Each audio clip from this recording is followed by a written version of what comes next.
দেখুন জুম্মার নামাজ চলছে দিল্লি পুলিশ নামাজদের কিভাবে লাথি মারছে। দেখুন আপনারা দেখুন। আর কত চুপচাপ থাকবেন, আর কত সহ্য করবেন? আজকে নামাজিদের লাথি মারছে দিল্লি পুলিশ। একজন পুলিশ হয়ে নামাজিদের লাথি মারছে। দেখুন, মনে এত হিংসা, এত নফরত ভরে গেছে মানুষের মধ্যে মুসলমানদের প্রতি, কি বলবো। দেখুন কিভাবে লাথি মারছে, ভাবতে বড় অবাক লাগে। কি অবস্থা! আর কত চুপচাপ থাকবেন মুসলমান? প্রতিবাদ করবেন না? আজকে লাথি মারছে, কালকে ঘরে ঢুকে গিয়ে মারবে, তখন কি করবে? আর কত সহ্য করবে এইভাবে? আজকে মুসলমানদেরকে বেচে বেচে মারা হচ্ছে, মসজিদ ভাঙা হচ্ছে, নবীজির নামে উল্টোপাল্টা কথা বলা হচ্ছে। আর কত সহ্য করবেন? আজকে কিন্তু কোনো দিন কোনো মুসলমান কোনো ধর্মকে অপমান করে না, কোনো ধর্মগুরুকে ছোট করে না। আজকে সেই মুসলমানদের উপরেই জুলুম অত্যাচার করা হচ্ছে। কখন মসজিদ ভেঙে দিচ্ছে, কখন নবীজির বিরুদ্ধে কথা বলে দিচ্ছে, কখন মুসলমানরা নামাজ পড়ছে শুক্রবার দিল্লির বুকে, সেখানে দিল্লি পুলিশ কি করছে? মুসলমানদেরকে লাথি মারছে, লাথি মেরে সরাচ্ছে রাস্তার থেকে। এই ঘটনাটা নিয়ে কোনো রাজনীতির নেতারা দেখবেন মুখ খুলবে না। কেন? তাদের মতলব হচ্ছে ভোট নিয়ে। যখন ভোট আসবে, আসো আমি মুসলিম দরদি, আমাকে ভোট দাও, আমি মুসলিম দরদি।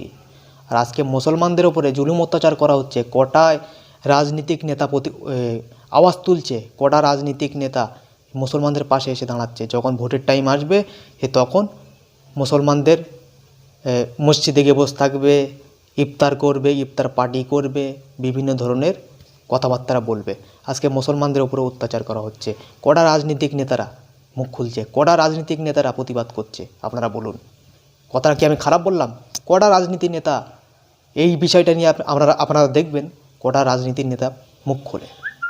কেউ মুখ খুলবে না। তাদের শুধু ভোট নিয়ে মতলব।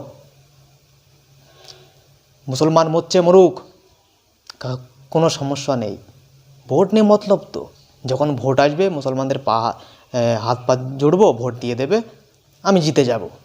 যখন মুসলমানটা মার খাবে তখন কেউ মুখ খুলবে না। আজকে মুসলমান কি করছো তোমরা? আর কত চুপচাপ থাকবে এইভাবে? সঠিক নেতাকে চিনতে শিখুন।